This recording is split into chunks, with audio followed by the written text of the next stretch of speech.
Jean-Philippe Descaries-Mathieu, Québec Radio, les Fils de la Liberté. Je suis ici avec le chef du Parti indépendantiste, Éric Tremblay. Comment vas-tu, mon cher? Ça va très bien. Qu'est-ce que tu fais ici, toi et moi, et qu'est-ce qu'on fait ici ce soir? Ben, moi, je suis venu ici pour faire de la propagande là, pour le Parti indépendantiste, remettre le maximum de dépliants qui exposent le programme politique du parti aux gens qui sont réunis ici ce soir. Et là, on entend en fond, le bruit de fond qu'on entend, non au bâillon, oui aux Français. Bon, c'est un cri qui semble rejoindre les gens ici ce soir, mais de dire non au bâillon, oui aux Français, c'est pas suffisant. Nous connaissons très bien c'est quoi la véritable solution pour faire en sorte de défendre notre langue, notre culture et notre identité nationale. La seule solution réside dans le fait de se donner un pays indépendant. Et c'est ainsi que nous allons pouvoir passer toutes les lois qu'on veut qui servent justement à préserver notre langue française, notre culture québécoise et notre identité nationale.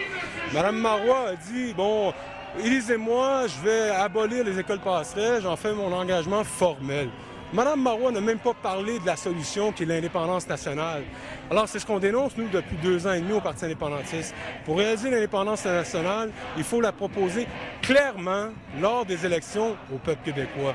À ce moment-là, s'il fait élire une majorité de députés indépendantistes à l'Assemblée nationale, mais on déclare l'indépendance par un vote majoritaire de l'Assemblée nationale. Et enfin, nous allons pouvoir vivre une vie nationale normale, ce qui inclut, je le répète, la défense de notre langue.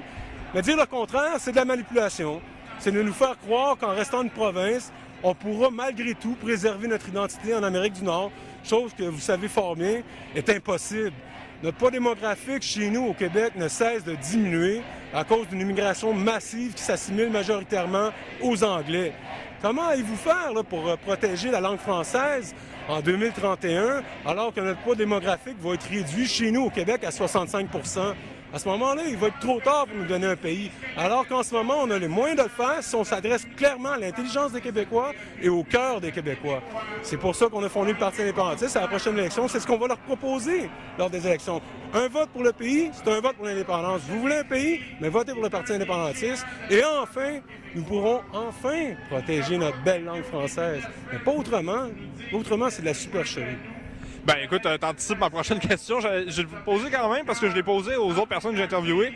Je vois que c'est un peu pas une perte de temps, mais je veux dire, c'est un peu contre-productif d'être ici ce soir, se battre pour la langue. C'est quand même important, mais je veux dire, on s'y prend peut-être, on saute les étapes parce que en se dotant d'une constitution, d'un conseil constitutionnel, par la suite déclarant une république au Québec, on règle le cas de la langue en fait. On fait une pierre deux coups, on déclare un pays, puis on affirme la primauté du fait français en Amérique. Ben voilà, au Québec, en tout cas, on protège notre langue nationale au Québec. Mais ce que tu viens de dire là, c'est exactement ce qui se retrouve dans le dépliant dont je vais te donner une copie. Première étape, déclarer l'indépendance une fois élu à l'Assemblée nationale. Deuxième étape, adopter une constitution nationale d'État républicain qui dit clairement que la seule et unique langue nationale et officielle du Québec, c'est le français. Bien sûr que c'est ça qu'il faut faire. Nous, au Parti indépendantiste, on l'a compris. Je suis sûr que les Québécois attendent ce genre de discours. Maintenant, on n'a pas les moyens encore du Parti québécois. Alors, il faudrait poser la question à Mme Marois. Comment se fait-il qu'à chaque fois qu'elle se prononce sur la défense de notre langue nationale, le français, elle ne propose pas la solution qui est de faire du Québec un pays? Très bien dit, il n'y a rien d'autre à rajouter. Merci beaucoup, Éric. Bon, mais merci à vous, puis j'espère qu'on va se revoir bientôt.